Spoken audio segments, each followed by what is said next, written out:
A pilot's uniform gives him authority. In the pressurized cabin of a 767, his word is law. But what happens when that authority, fueled by blinding arrogance, targets the wrong passenger?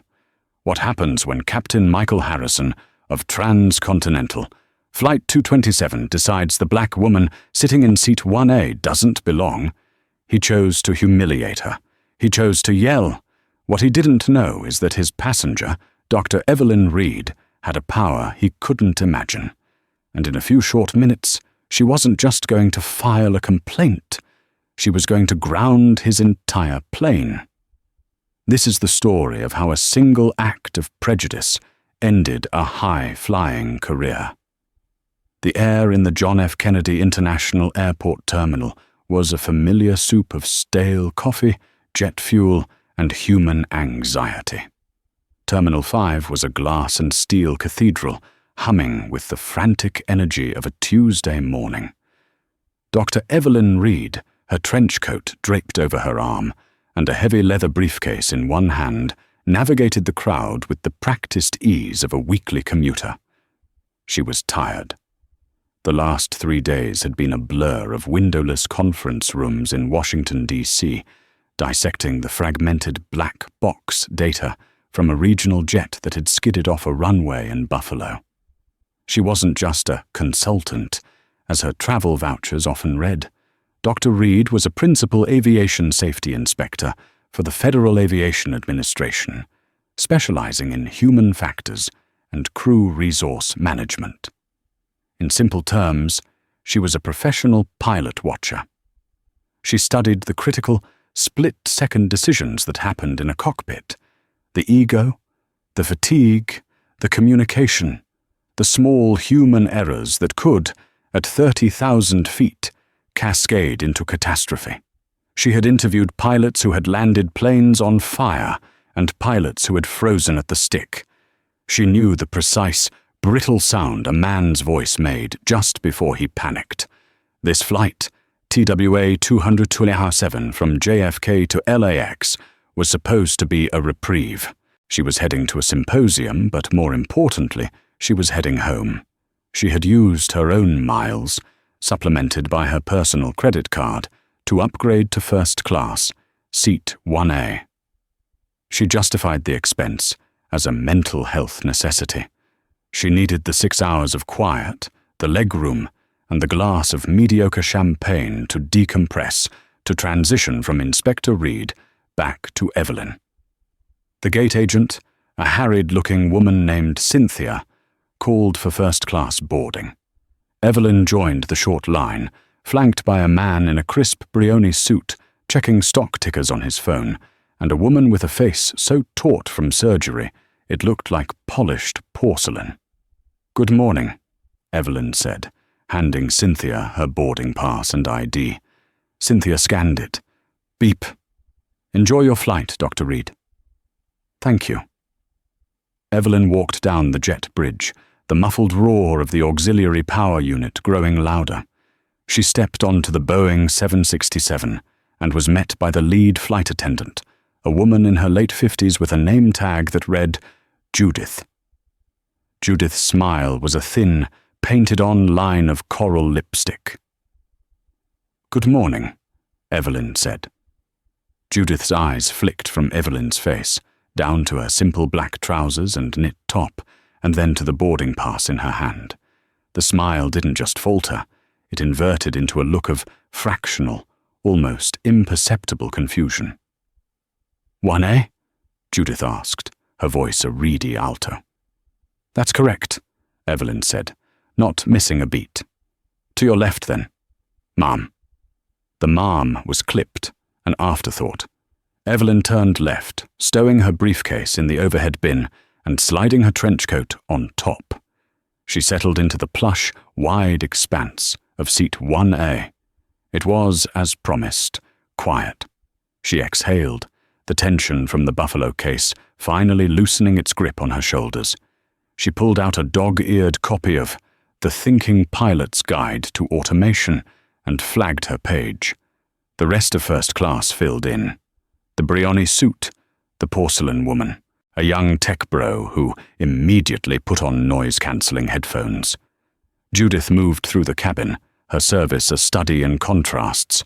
To the man in the Brioni suit, she was effusive.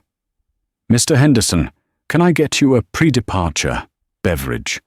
A mimosa, perhaps?" To Evelyn, she simply leaned in, her voice dropping to a conspiratorial whisper. "Ma'am, I will need to see your boarding pass again before we close the door." Evelyn looked up from her book, her brow furrowing. "You just saw it at the door, and the gate agent scanned it." "It's standard procedure," Judith lied, her eyes not quite meeting Evelyn's. "For this seat?"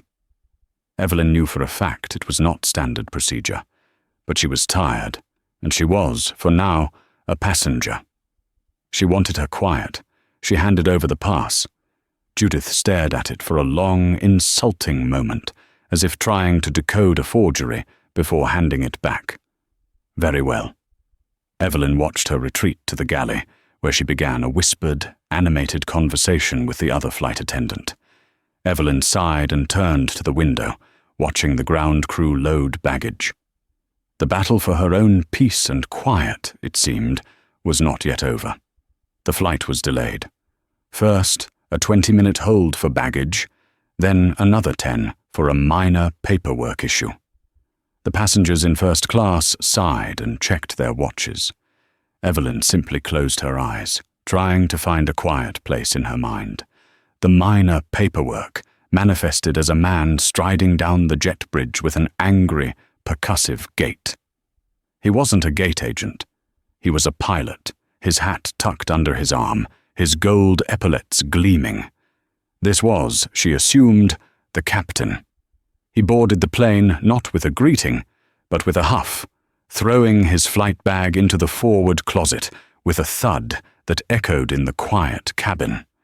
He was a tall man in his late 50s, with a shock of silver hair and a face deeply tanned and ruddy, as if he lived on a diet of sun and indignation. His name tag read, Captain M. Harrison. He immediately strode into the galley and began a low, furious conversation with Judith. Evelyn couldn't hear the words, but she recognized the cadence. This was a man venting. This was a boss berating his subordinate. And Judith, rather than looking professional, was lapping it up, nodding and gesturing. Suddenly, Judith pointed. She pointed directly at Evelyn in seat 1A. Captain Harrison's head snapped around. He stared at Evelyn, his eyes narrowing.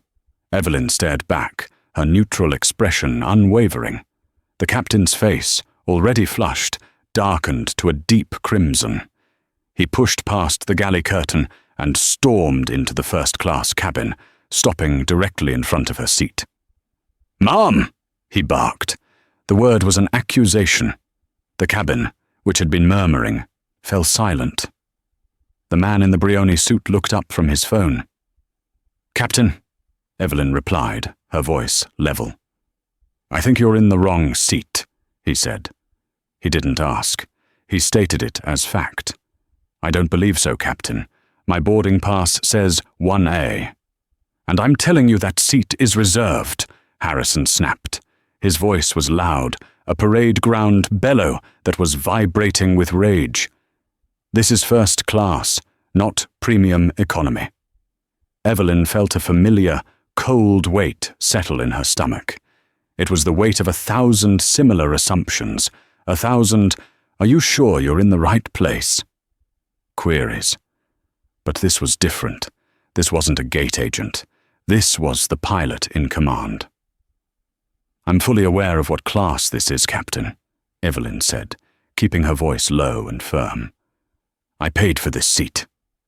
"I find that hard to believe," Harrison sneered. He held out his hand. "Let me see your boarding pass. Now." This was so far beyond protocol that Evelyn momentarily froze. A captain had an issue. He'd handle it through the gate agent or the purser. This was a public shakedown. "And your ID," he added. Slowly, deliberately, Evelyn reached into her bag and produced her boarding pass and her driver's license. Harrison snatched them from her hand. He squinted at them. "Dr. Evelyn Reed," he read aloud, his voice dripping with sarcasm. "A doctor, are we? What is it? Art history?" The man in 2B snickered. "That's irrelevant," Evelyn said, her patience evaporating, replaced by a cold, precise anger.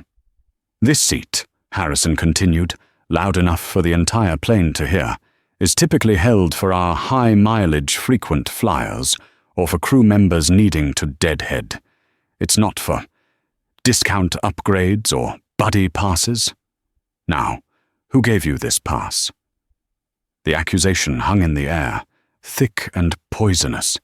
He was accusing her in front of everyone of obtaining her seat fraudulently. He was implying she didn't belong, that her presence was a mistake, a scam. Judith, the flight attendant, was now standing just behind him, a small, satisfied smirk on her face. She was the one who had sicked him on her. "Captain," Evelyn said, her voice dropping to an icy calm, "you are causing a disturbance. You are also violating your own airline's code of conduct. Give me back my documents. Now." "I am the pilot in command of this aircraft, lady," Harrison roared, jabbing a finger at her. "I decide who sits where. I'm not taking off with someone in this cabin under false pretenses. You can either show me a real ticket, or you can take your little bag and get off my airplane. Your choice." He was breathing heavily, his face inches from hers. His breath smelled of stale coffee and something metallic, like adrenaline. And in that moment, as Evelyn looked past his furious, bloodshot eyes, she saw something else. In the small gap between the galley curtain and the cockpit door, a younger man in a pilot's uniform, the first officer, was watching. His name tag read Ryan Matthews. He wasn't watching with professional concern. He was watching with wide, terrified eyes. He looked like a hostage. That's when it happened. The switch flipped. Evelyn Reed, the tired passenger, vanished. Dr. Evelyn Reed, the FAA's foremost expert on human factors, took her place. This wasn't just prejudice. This wasn't just a rude pilot. This was a full-blown, catastrophic failure of crew resource management. This was a captain so consumed by his own personal rage that he was publicly harassing a passenger, ignoring his pre-flight duties, and terrorizing his own co-pilot. This man, she realized with a chilling certainty, was not fit to fly. The seconds after Captain Harrison's ultimatum, "Get off my airplane," stretched into an elastic, humming silence. Every passenger in the front cabin was rigid, their faces a mixture of embarrassment and fascination. This was better than an in-flight movie. Harrison stood over her, his chest puffed, vibrating with the self-righteousness of a man who had never been told no. He was waiting for her to cry, to apologize, to scurry back to coach with her tail between her legs. He was about to be sorely disappointed. Evelyn's mind was no longer on the humiliation. It was a cold, clear space. Processing data. Observation. Captain M. Harrison, demonstrating extreme emotional instability. Aggression is disproportionate to the non-existent stimulus. Observation. Lead FA, Judith Vance, actively enabling and encouraging the captain's behavior, complicit in the harassment, a complete breakdown of cabin cockpit professionalism. Observation. First Officer, Ryan Matthews, visibly terrified. He is non-confrontational, displaying classic signs of a cowed subordinate. He will not and cannot challenge this captain. Analysis. The cockpit gradient is not a slope, it's a cliff. The pilot in command is acting as a dictator, not a team leader. His judgment is compromised by personal rage. This is not a human factor. This is a human failure. This aircraft, she concluded, had a 0% safe cockpit. The problem wasn't a faulty engine or a cracked wing. The problem was sitting in the pilot's seat. And she, by a grotesque twist of fate, was the one person on the plane with the power to fix it. "Captain Harrison," Evelyn said. Her voice had changed. It was no longer the voice of a tired passenger. It was the voice she used when cross-examining a pilot after a 737's landing gear had failed to deploy. It was a voice stripped of all emotion, a precise instrument of fact and authority. It cut through the cabin's tension like a scalpel. Harrison, taken aback by the shift, faltered. "What?" Evelyn did not move from her seat. She simply looked up at him. "You have, in the last 3 minutes, violated approximately 6 different FAA regulations, but we can start with the most obvious one." She held up her hand, palm out. "My identification. Return it." Something in her tone, the absolute, unshakable command, made him obey. His bravado sputtered. He slapped her license and boarding pass onto her armrest. "Now!" Harrison blustered, trying to regain control. "I'm going to call security and have you—" "You're not going to call anyone," Evelyn interrupted. She slowly, deliberately, reached into her personal tote bag, which sat at her feet. Harrison's eyes followed her hand, as if expecting a weapon. Evelyn retrieved a slim, black leather wallet. It was not a purse. It was a credential case. She flipped it open. Inside, on one side, was her official FAA identification, bearing her photograph and name, Dr. Evelyn Reed, Aviation Safety Inspector. On the other side, gleaming under the cabin lights, was a gold-plated badge. Federal Aviation Administration, United States of America. The thud of that badge landing on the cultural landscape of the airplane was deafening. "Captain Michael Harrison," Evelyn said, her voice now resonating with the full power of the United States Code. "My name is Dr. Evelyn Reed. I am a Principal Safety Inspector and a Human Factors Specialist with the Federal Aviation Administration. Badge number 074R9RSR9. Captain Harrison's face went from a violent, blotchy red to a pale, clammy white. It was as if someone had pulled a drain plug on his blood. Judith, the flight attendant, made a small gasping sound, like a dying bird. Her hand flew to her coral-painted mouth. The man in 2B, who had been snickering, suddenly looked like he was about to be sick. "Captain," Evelyn continued, her eyes locked on his, "you are demonstrating behavior that is erratic, aggressive, and fundamentally incompatible with the duties of a pilot in command. Your public harassment of a passenger and the clear intimidation of your flight crew constitute a catastrophic failure of crew resource management. You are, in my professional assessment, not fit for duty." Harrison opened his mouth. A dry, croaking sound came out. This is a joke. You can't, This is not a joke," Evelyn said. She stood up, a small woman who now seemed to tower over the pilot. She was no longer in his space, he was in hers. "I am invoking my authority under 49 United States Code, Section 41-113. This aircraft is grounded, effective immediately." She turned to the now paralyzed Judith. "Open the cabin door." But, we're about to push back." "Ma'am, you will open that door, or you will be charged with interfering with a federal inspector. Is that clear?" Judith fumbled with the latch, her hands shaking so violently she could barely work the mechanism. With a hiss of hydraulics, the L1 door cracked open. Evelyn pulled out her personal cell phone. She hit a number on her speed dial. The entire cabin listened, rapt. "This is Inspector Reed. Badge 07499.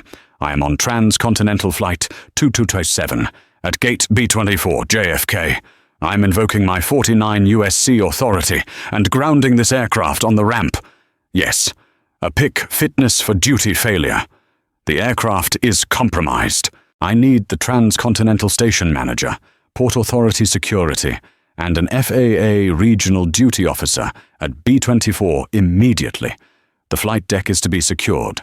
The crew is to be met for a full 4-cause screening." She paused, listening. "Correct. Grounded. Tell them to send the buses. These passengers are deplaning." She hung up. She turned back to Captain Harrison, who was now leaning against the bulkhead, his face ashen.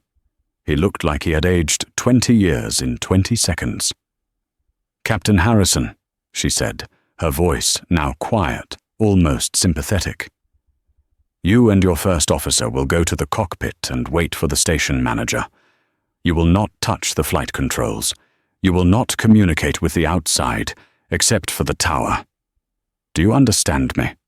He could only nod, his career, his pension, and his entire identity dissolving in front of his eyes. "Judd Museth," Evelyn said to the flight attendant, who was now openly weeping. "Make the announcement. Due to a crew issue, this flight has been cancelled. Get these people off this plane." Evelyn Reed sat back down in seat 1A. She looked at her book. She had lost her page. She sighed, closed it, and waited for the authorities to arrive. The next 15 minutes were a masterclass in controlled chaos. The passengers, sensing a drama far more potent than a simple technical delay, began to grumble. The PA system clicked on. Judith's voice, thick with tears and bordering on hysteria, cracked over the speakers. Ladies and gentlemen, at this time, due to an unforeseen crew issue, this flight to Los Angeles is cancelled. We ask that you please gather your belongings and deplane through the forward door."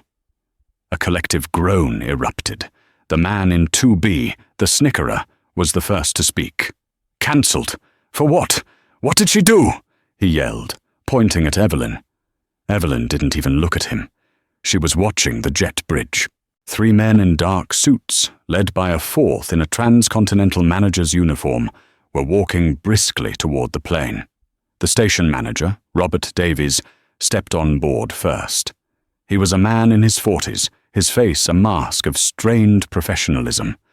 "Dr. Reed?" he asked, his eyes scanning the cabin. "I'm here, Mr. Davies," Evelyn said, standing. "My God," he whispered, taking in the scene.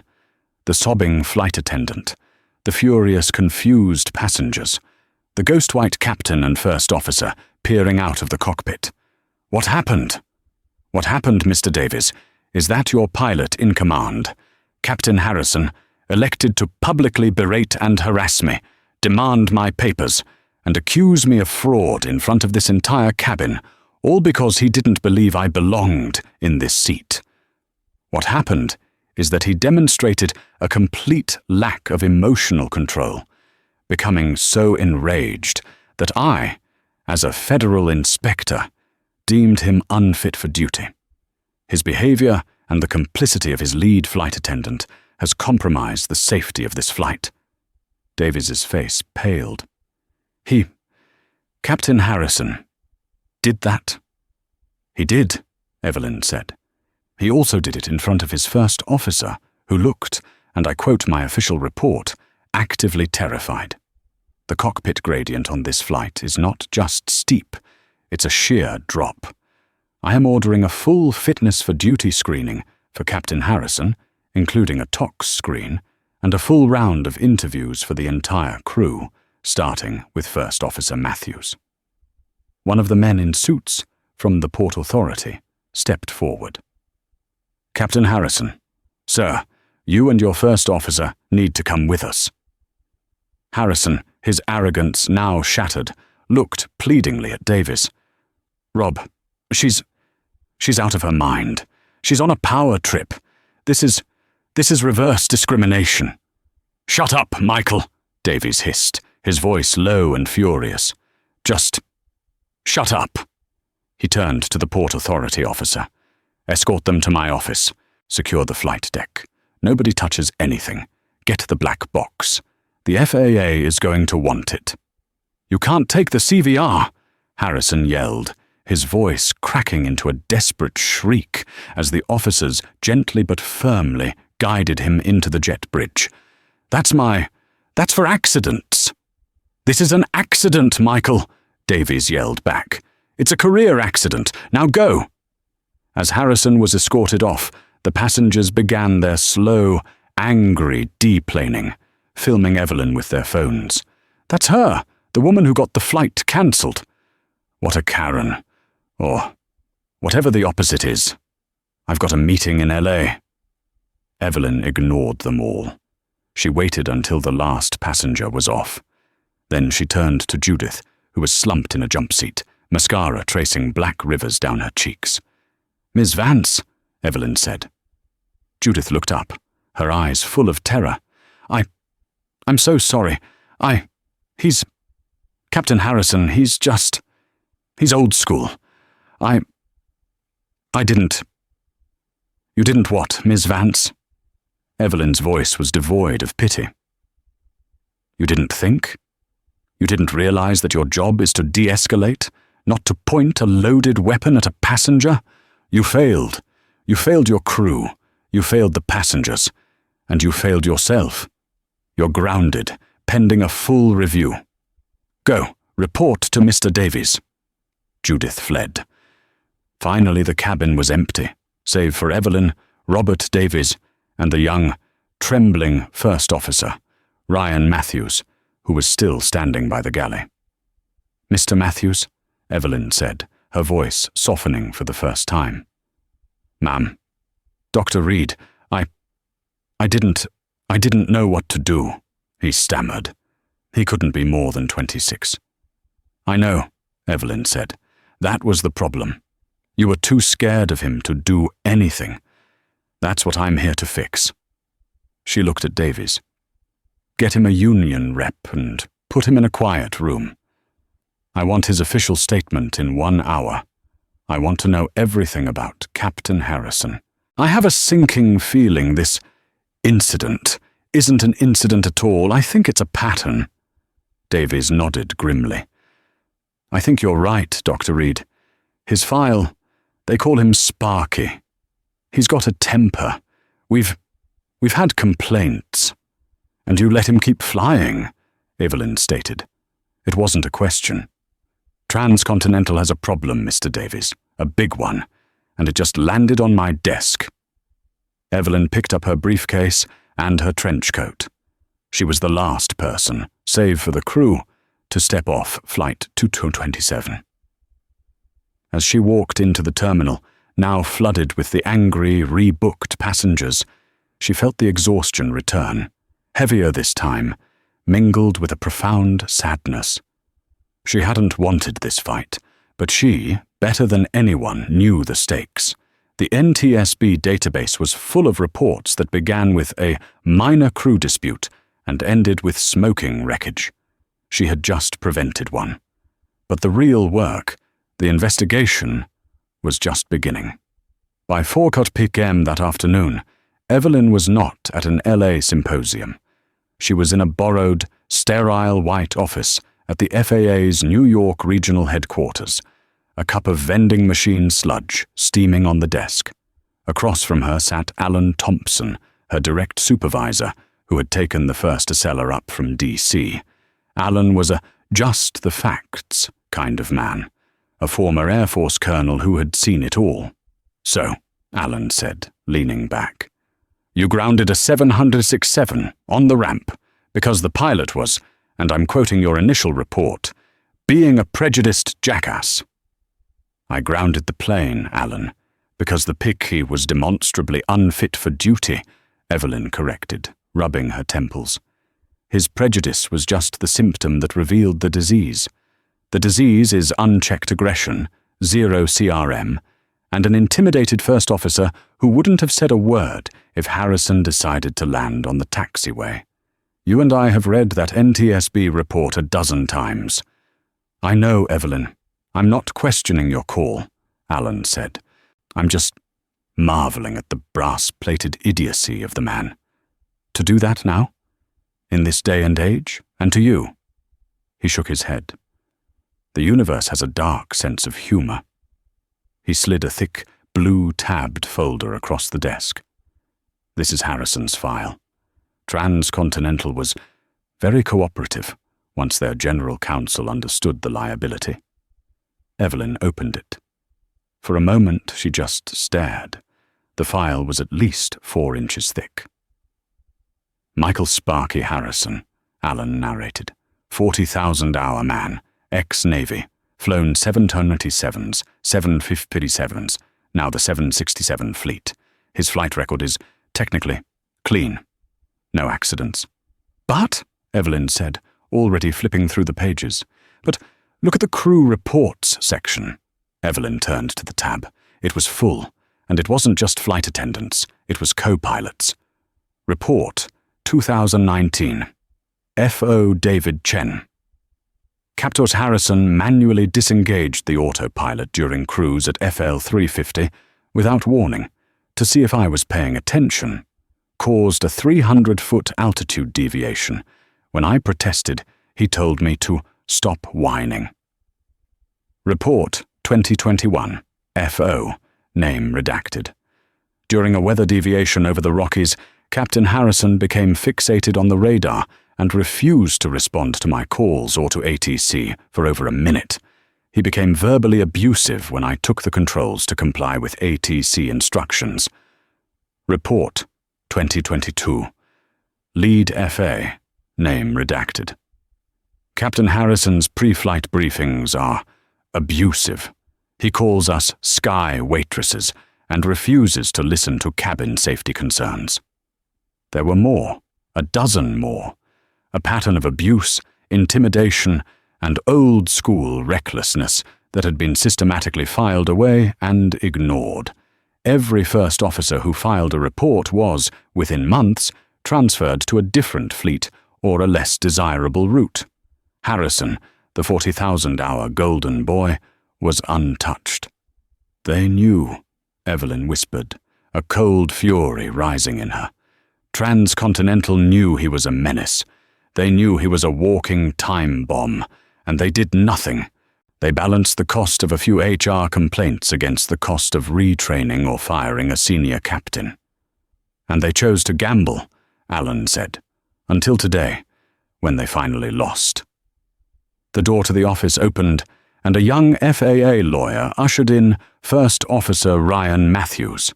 He looked even younger without his hat, his face pale and slick with sweat. He was holding a plastic bottle of water with both hands. "Mr. Matthews," Evelyn said, gesturing to a chair. "Thank you for coming. Your union rep is outside. You can have him in here, or you can talk to us alone. I should advise you, this is a formal investigation, but you are not, at this moment, the target of it." Ryan shook his head. I'll talk to you. Alone. That rep. He's Harrison's friend. Evelyn and Alan exchanged a look. "Very well, Ryan. We're on your side here," Evelyn said gently. "We just need to know what happened today." "Before I boarded," Ryan took a shaky breath. We were late out of the gate. The ground crew was slow with the bags. Sparky. Captain Harrison. He was losing it. He was on the radio, screaming at the ramp manager. He kept saying, "We're going to miss our slot, and it's your fault." "Go on," Evelyn said. Then the de-icing truck came. The temperature is just on the edge, you know? 3 degrees C. But there's mist. Protocol is to de-ice.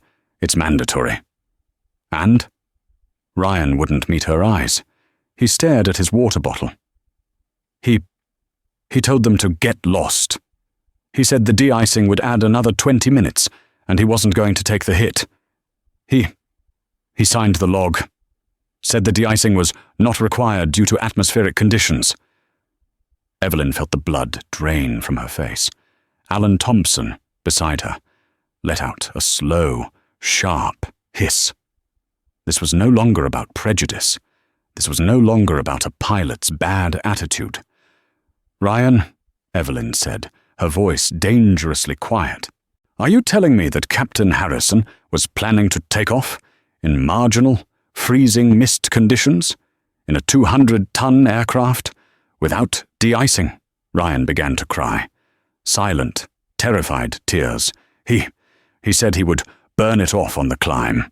He said the new rules are for rookies. I tried to say something. I said, "Captain, the checklist." And he turned to me.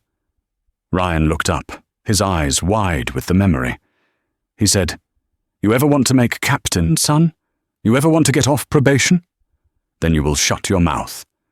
You will write what I tell you to write, and you will never question me again. Are we clear?" "And what did you do?" Alan asked, his voice gravel. I said, "Yes, sir. What else could I do? If I reported him, he'd ruin me. He's done it to other guys. I've got a wife, a new baby." "So you were going to let him fly," Evelyn stated. I didn't know. And then," Evelyn continued, the pieces clicking into place, "he was already stressed, already angry about the delay, already furious that you had questioned him. He was a powder keg, and he walked out of the cockpit to yell at Judith. And he saw me, a black woman, in 1A, and I was just the final match." Ryan nodded, misery etched on his face. He said, "What's that doing in 1A? That's supposed to be for my deadhead. Judith, go find out who that is." And then he went out. Evelyn sat back. She looked at Alan. His face was granite. This was it. This was the ball game. The harassment was the public face of a private, criminal recklessness. Captain Harrison hadn't just been a bigot. He had been actively planning to endanger the lives of all 212 souls on board Flight 227. And her presence, her face, had triggered the meltdown that saved all of them. "Mr. Matthews," Alan Thompson said, standing up, "you're going to give a formal, sworn statement to our legal team. You're going to tell them everything about today, about Captain Harrison, about every test and shortcut you've ever seen him take. You do this, and you cooperate fully, and the FAA will see you as a whistleblower. We'll protect your career. You don't, and you're an accessory." I'll do it," Ryan whispered. "I'll tell you everything." As Ryan was led out, Evelyn looked down at the 4-inch thick file. "This isn't an investigation anymore, Alan." "No," Alan said, picking up his phone. "It's a prosecution." 6 weeks later, the matter of Captain Michael F. Harrison versus the Federal Aviation Administration convened in a windowless hearing room in Washington, D.C. It wasn't a public trial, but an administrative law hearing. The air was thick with the smell of cheap binders and expensive nervous lawyers. Captain Harrison was there, flanked by 2 stone-faced union lawyers. His ruddy complexion was gone, replaced by a sallow, pouchy grey. He looked smaller, his $5,000 suit hanging on him. But his eyes were still full of defiance. His defense was simple. He was the victim.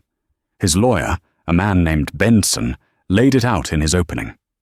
"This is a case of a gross, unprecedented abuse of power. A human factors inspector, a desk jockey, on a personal power trip. Dr. Reed was, by all accounts, disgruntled by a simple request for a ticket verification, and in an act of profound, reverse discrimination, she used her badge to destroy the career of a decorated 40,000-hour pilot. We are not here to debate Captain Harrison's attitude. We are here to debate Dr. Reed's actions, which were unprofessional, vindictive, and illegal." Evelyn sat at the opposing table with Alan Thompson and an FAA counsel. She remained perfectly still, her hands folded on top of a single, slim file. "The FAA calls Dr. Evelyn Reed," the administrative judge, a stern-faced woman named Mariah Chen, announced. Evelyn took the stand. For an hour, Benson, Harrison's lawyer, grilled her. "Dr. Reed, you are not a trained psychiatrist. Is that correct?" "I am not." Yet you made a field diagnosis that a man you had known for 3 minutes was unfit for duty. I made a professional assessment based on 2 decades of experience in crew resource management that his behavior was erratic, aggressive, and incompatible with the duties of a PIC. His behavior demonstrated he was not in rational control of his faculties. Because he— What? He yelled? Benson scoffed. He's an old-school pilot, Dr. Reed, a former Navy man. They're not sensitive like your generation. He was asserting his command authority. He was abusing his command authority, Evelyn countered, her voice calm. He was harassing a passenger, and he was terrorizing his crew. The NTSB database is littered with the wreckage of planes flown by old-school pilots who asserted their authority all the way into the ground. So you— What? You just decided to ground the plane? Yes. It is my sworn duty to act on any immediate threat to air safety, and Captain Harrison, in that moment, was the single greatest threat on that aircraft. Benson paced. A threat? A black woman in first class. Was that the threat, Captain? He called out to Harrison, who nodded grimly. Evelyn just looked at the judge. Objection. Counsel is testifying, and he is also mischaracterizing the events, which he did not witness. Sustained. Mr. Benson, move on, the judge said, looking annoyed. I have no further questions for this. Inspector, Benson spat, sitting down. The FAA calls its next witness, the counsel said. First Officer Ryan Matthews. The room's temperature dropped 5 degrees. Harrison, who had been sitting back with a smirk, shot bolt upright. He stared at his co-pilot, his eyes burning with betrayal. Ryan! Ryan! He hissed. Ryan Matthews walked in, his uniform immaculate, his face set. He had, at Evelyn's recommendation, been in intensive therapy and counseling for the last 6 weeks. He looked solid. He took the stand. Mr. Matthews, the FAA lawyer began. Please describe the events on the flight deck before Dr. Reed boarded. For 20 minutes, Ryan laid it all out. The rage over the delay, the screaming on the radio, and then the de-icing. Captain Harrison, Ryan said, looking not at the lawyers but directly at the judge, ordered the de-icing crew to depart. He falsified the pre-flight log, stating de-icing was not required due to conditions. That was a lie. The conditions were 3 degrees Celsius, visible mist. It was an airworthiness directive. It was mandatory. You could have heard a pin drop. Harrison's union lawyers were now staring at their client, their faces masks of pale horror. They had been defending a case about a bad attitude. They had not been prepped for this. He's lying! Harrison roared, jumping to his feet. He's a probationary child. He's trying to save his own skin. Sit down, Mr. Harrison, Judge Chen bellowed, or I will have you removed. Harrison slumped back into his chair, his face a mask of purple rage. The FAA lawyer continued. And what did he say when you questioned this, Mr. Matthews? He told me, and I quote, "You ever want to make captain, son? You will shut your mouth. You will write what I tell you to write, and you will never question me again." And what did you do? I said, "Yes, sir." I was afraid of him, Ryan said, his voice cracking for a second. He was so angry. I believed he was capable of anything. And then, the lawyer said, what happened? Then he saw Dr. Reed, and he just exploded. It was like all that rage he had about the delay, about the de-icing, about me. He just pointed it all at her. He needed to hurt someone, to prove he was in charge. And she was just there. The testimony was devastating. It recontextualized everything. The public harassment wasn't the crime, it was the confession. It was the public explosion of a man who was already committing a far greater, more dangerous sin in private. "No further questions," the FAA lawyer said, sitting down. Benson, Harrison's lawyer, stood up, but he looked defeated. "Mr. Matthews, you're a young pilot. A lot of pressure. Isn't it possible you misunderstood the captain's old-school sense of humor?" Ryan looked at him. "Do you think 212 dead passengers would have misunderstood the humor, sir? When the ice on the wings caused us to stall and crash on takeoff? Because that's what happens. That's what happened to Air Florida 90. That's what we're trained for. And he was going to do it anyway, for 20 minutes. I didn't misunderstand anything. I was just a coward." Benson wilted. No further questions."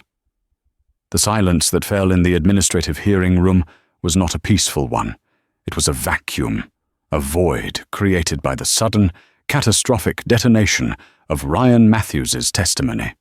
The air was sucked from the lungs of everyone present, replaced by the ringing, metallic sound of absolute truth.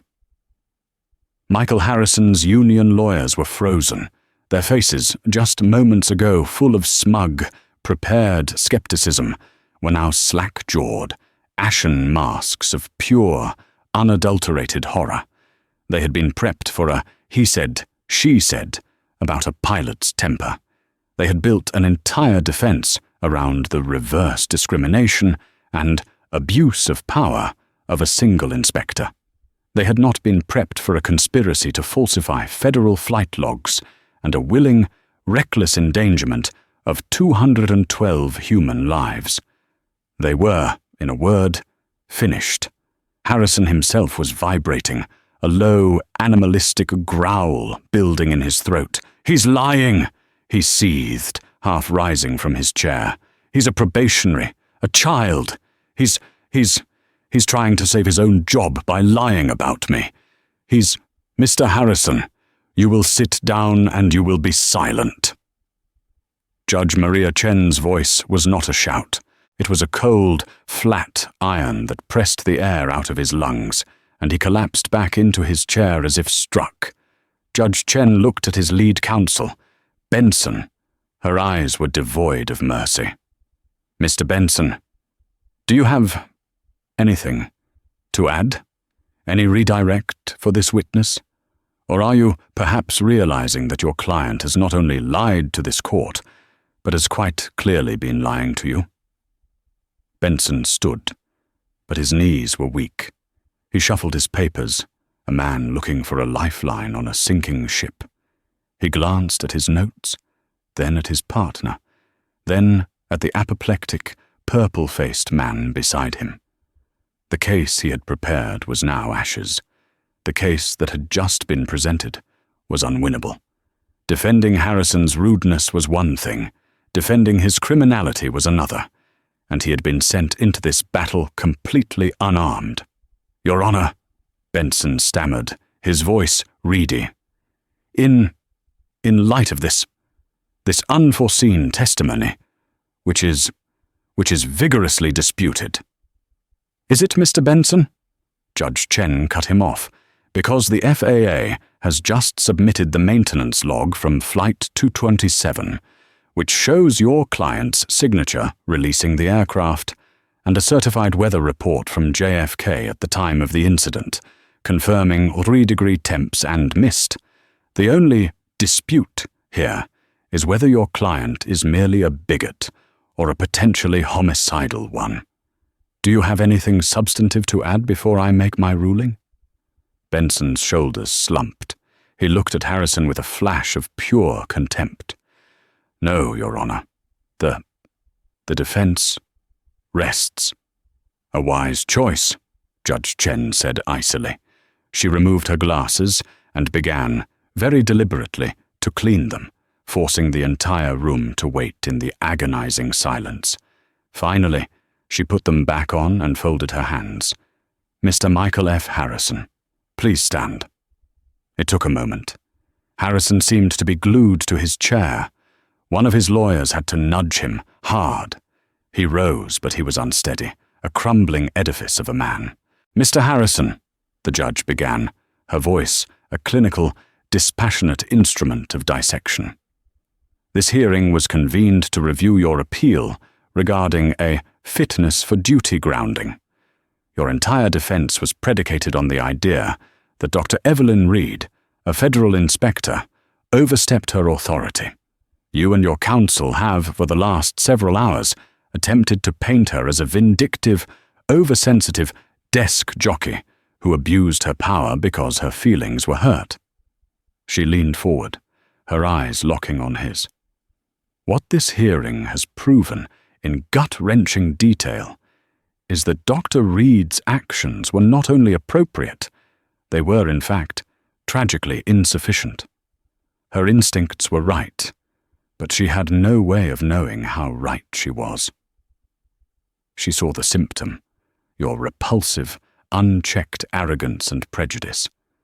What she couldn't see was the disease, a profound, cancerous level of recklessness, and a God complex so vast that you believed you could override the laws of physics, the laws of this nation, and the simple, sacred duty of getting your passengers to their destination alive. Harrison tried to speak, but his throat had closed. "Be silent," she commanded. "You did not just yell at a passenger, Mr. Harrison. You targeted a black woman in a first-class seat because, in your small, decaying worldview, she could not possibly belong there. Your prejudice was the key. It was the one foolish act of hubris that cracked open the cockpit door and allowed us all to see the real monster hiding inside. A man who was, just minutes before, planning to fly a 200-ton, ice-laden aircraft full of 212 people into a freezing mist. You were going to burn the ice off on the climb." The judge's voice dripped with contempt. "I have read the NTSB file on Air Florida Flight 90. I have seen the pictures of that plane in the Potomac River. Those pilots also thought they were old school. They also ignored the ice, and 78 people died because of it.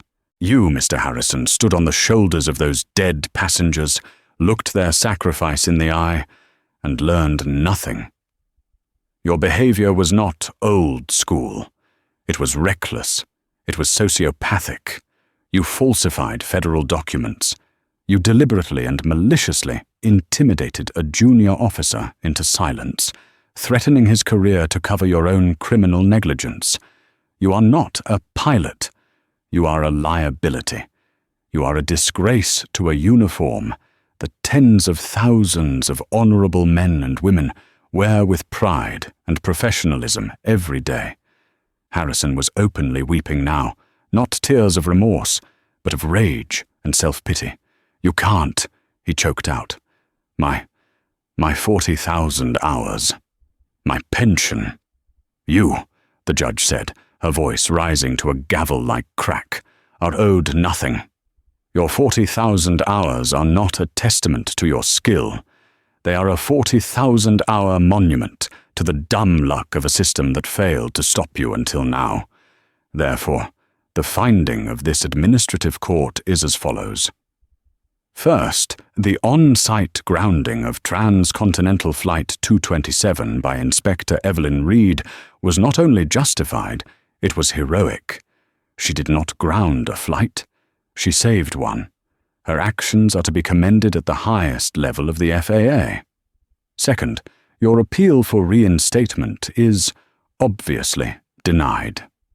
Third, based on the sworn testimony of First Officer Ryan Matthews and the corroborating evidence of the flight and weather logs, I am, effective this second, permanently and irrevocably revoking your airline transport pilot license.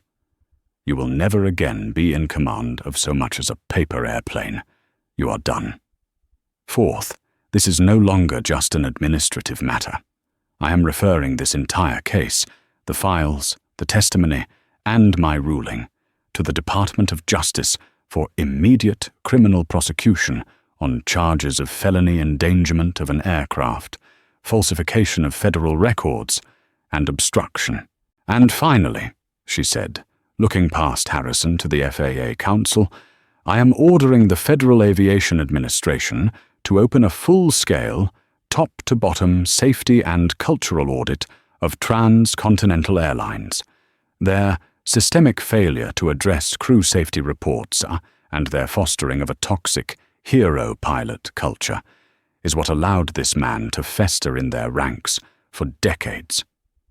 They will be held accountable. This hearing, she concluded, is adjourned.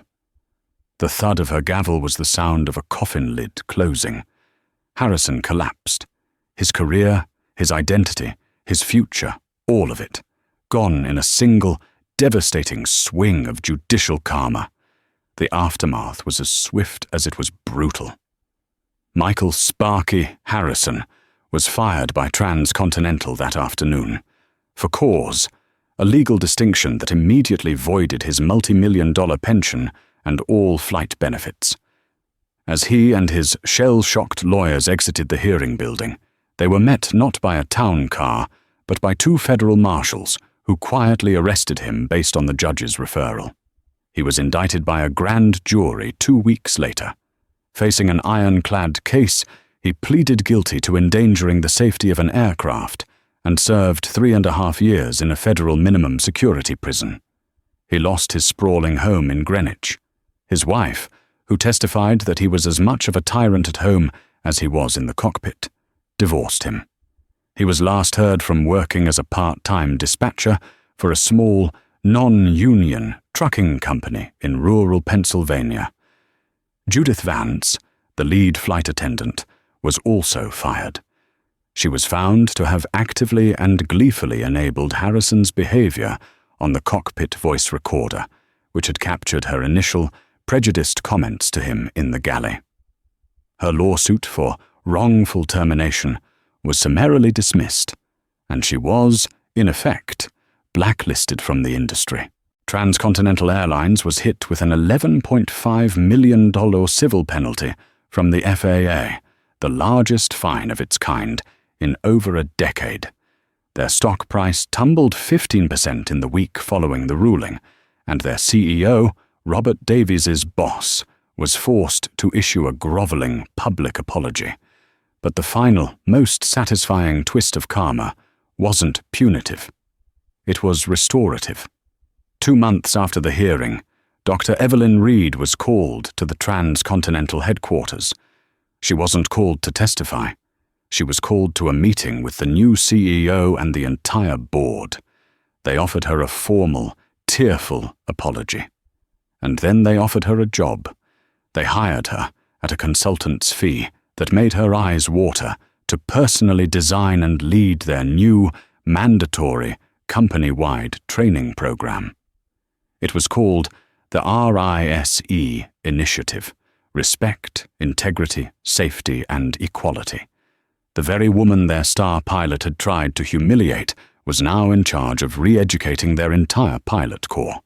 She was now, quite literally, writing the book on how they would fly. 1 year later, almost to the day, Evelyn found herself at JFK, Terminal 5, Gate B24. It was the same gate, the same flight. TWA 227 to LAX.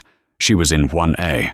A flight attendant, young, professional, and bright-eyed, stopped by her seat. "Dr. Reed, it's an honor to have you with us. Can I get you a pre-departure beverage? Water, orange juice?" "Water would be lovely, thank you," Evelyn smiled. She settled into the seat, the ghosts of that day long since faded. She pulled out a book. A few minutes later, the L1 door hissed shut, and the PA system clicked on. "Good morning, ladies and gentlemen, and welcome aboard Transcontinental Flight 227, with non-stop service to Los Angeles. This is your captain, Ryan Matthews speaking." Evelyn's head snapped up. "My first officer and I have checked the flight plan, and the weather looks clear all the way to the coast. We're looking at a smooth, on-time departure.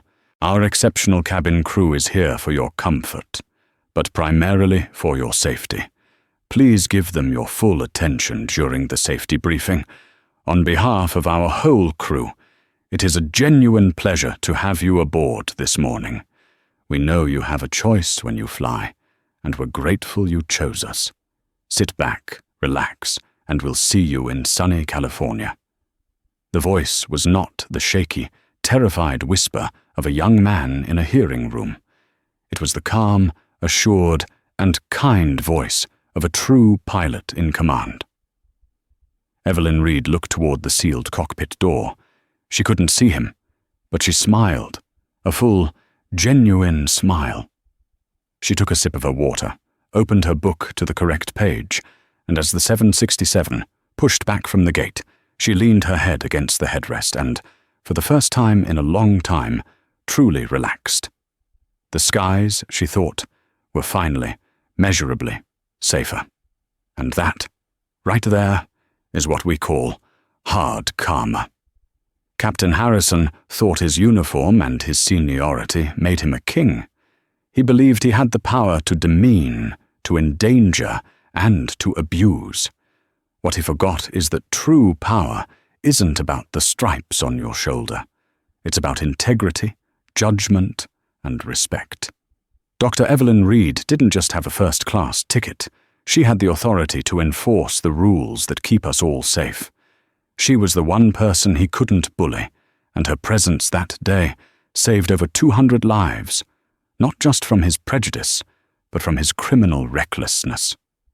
What do you think? Was this karma served hot, or was it deserved? Let me know your thoughts in the comments below. We read every single one. And if you enjoyed this story of justice at 30,000 feet, please hit that like button, share this video with someone who needs to see it, and most importantly, subscribe to our channel for more real-life stories where karma always pays its debts. Thanks for watching.